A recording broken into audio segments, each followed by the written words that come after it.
Halo, selamat datang kembali di channel kami Hobi Mobil Second. Setelah tadi kita menyelesaikan tugas rumah nyapu dan ngepel. Nggak biasanya sih, biasanya anak-anak. Sekarang kita buka kembali channel YouTube kita dan kita lanjutkan pembahasan yang kemarin tentang cara memilih mobil bekas. Kalau kemarin kita bahas eksterior, sekarang kita akan bahas interior. Sebelum saya lanjutkan, jangan lupa subscribe, like, share, dan isi komentar di bawah ini ya, supaya nanti kita bisa buat konten-konten yang lebih menarik dan saya bisa menambahkan informasi-informasi apabila memang ada yang kurang lengkap.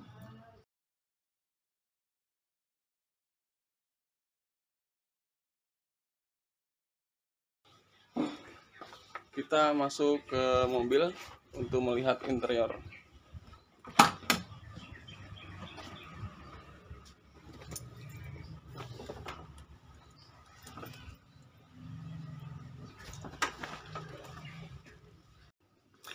Di bagian interior itu paling kelihatan sekali ini nih, jok pada mobil ini. Karena ruang kabinnya sangat sempit ya untuk hijet, jadi saya tidak bisa masuk sambil membawa kamera. Nah, biasanya kita langsung cek aja joknya masih bagus atau tidak ya, usahakan orisinil. Kalau nggak orisinil paling tidak rapi ya, dan sebisa mungkin sih yang tidak dibungkus ya, supaya kelihatan originalnya. Kemudian setelah itu kita cek dashboard. Dashboard ini masih original atau tidak ya. Kemudian dibungkus-bungkus, kadang kalau sudah dibungkus-bungkus seperti itu khawatirnya ada kerusakan-kerusakan yang tidak kita ketahui. Nah, cek ini kisi-kisi untuk AC masih lengkap atau tidak karena kebanyakan ini sudah pada patah ya. Kemudian panel-panel untuk AC itu sudah terpasang semua, dan pastikan ini rapi ya, lengkap seperti itu. Tuh yang penting. Dan ini ada console box lah seperti ini. Ini juga pastikan berfungsi ya, berfungsi dengan baik.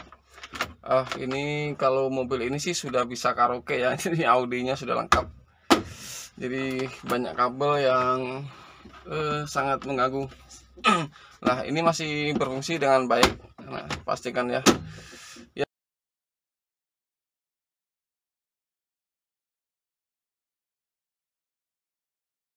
Pastikan untuk konsol box ini ya tidak harus dibanting lah ya, memasangnya atau nutupnya ya, usahakan ditutup sedikit sudah bisa mengunci seperti itu. Nah, kita lanjut. Nah, di sini biasanya juga ada pemantik untuk rokok ya, seperti itu ya, usahakan masih berfungsi juga seperti itu. Nah, ini aksesoris yang lain, contoh tempat uang, ini juga masih lengkap. Berikutnya setir. Ini pastikan setirnya masih original bawaannya ya. Ya, kalaupun dibungkus tidak apa-apa, tapi kalau bisa dibuka ya, masih rapih atau tidak, karena ada kadang yang sudah gompal-gompal seperti itu ya. Dan sayang sekali kalau kita mendapatkan setir yang original tapi ternyata banyak yang gompal-gompal seperti itu. Nah, berikutnya speedometer. Nah, tidak terlalu kelihatan ya, karena sedikit kelihatan. Nah, di speedometer pastikan speedometer ini berfungsi dengan baik. Kemudian odometer juga berfungsi. Kemudian ini ada untuk kontrol temperatur. Nah, ini usahakan juga fungsi, termasuk bensin, karena terkadang banyak mobil-mobil yang sudah tua itu, maaf, ini mobilnya kotor karena lama tidak dipakai ya. Nah, ini terkadang tidak berfungsi ya, itu tidak berfungsi. Ya ini kan merepotkan kita kalau tidak berfungsi, biasanya ya kita khawatir nanti kehabisan bensin seperti itu. Nah, berikutnya power window. Nah, pastikan juga nih power window berfungsi dengan baik ya. Nah, meskipun manual ya. Kalau power window-nya elektrik, pastikan semuanya berfungsi termasuk di autonya seperti itu. Karena ini lumayan guys. Kalau misalnya ini seret ya, ini itu biasanya mekanikal yang ada di dalamnya itu udah pada rusak atau karatan. Nah, kalau sudah rusak itu lumayan harganya ya di dalam ini. Nah, kalau misalnya minim budget nih, saya biasanya suka yang sudah lengkap dengan audionya ya. Contoh seperti ini.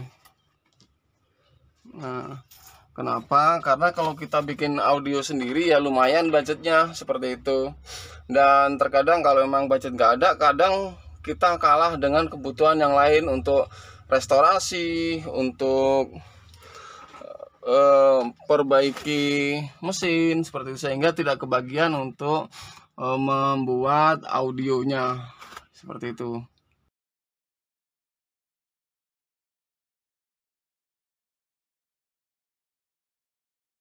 Selanjutnya kita melihat di bawah dashboard. Nah, di bawah dashboard itu ada pedal gas, nih pedal rem, pedal kopling. Nah, pastikan ada kebocoran atau tidak seperti ini. Nah, ini bocor nih. Kalau ini dari rem nih, booster rem ini bocor.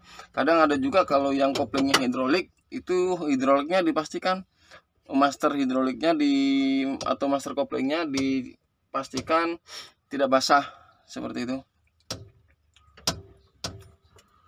Nah, termasuk wiper. Nah, ini ada wiper ini berfungsi atau tidak, kemudian airnya juga nyemprot atau tidak, kita harus tes. Kalau yang ini kebetulan wipernya hanya satu yang berputar, satunya ini mati. Nah, kalau sudah menemukan seperti itu, ditanyakan ini penyebabnya apa seperti itu, atau anggap aja ini mati ya, sehingga kita harus ganti total untuk wipernya seperti itu. Jadi kalau misalnya aktifnya cuma satu, anggap aja mati total, nanti kita akan perbaiki seperti itu, sehingga kita bisa menghitung kembali budget yang akan kita keluarkan. Nah, berikutnya kolong-kolong di bawah ini, karpet ini buka guys, jangan tidak dibuka. Nah, kan kelihatan tuh karatan atau tidak. Ini biasanya atap tidak bocor, tapi karena di bawah ini bolong-bolong seperti ini, karatan seperti ini biasanya kalau hujan banjir nih ya. Kalau hujan banjir ini.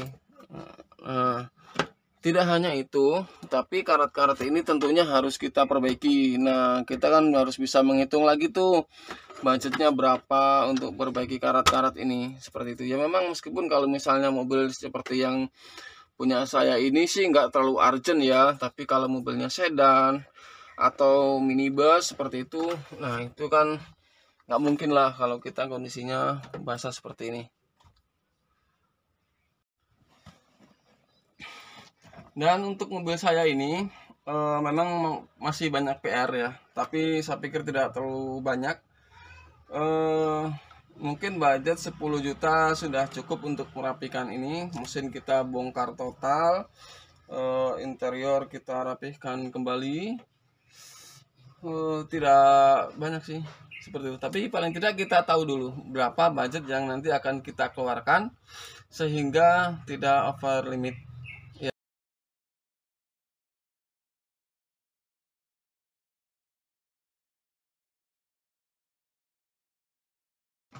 Untuk informasi dan tip sekitar interior itu tadi ya. Dan next saya akan informasikan kembali dengan mobil yang berbeda.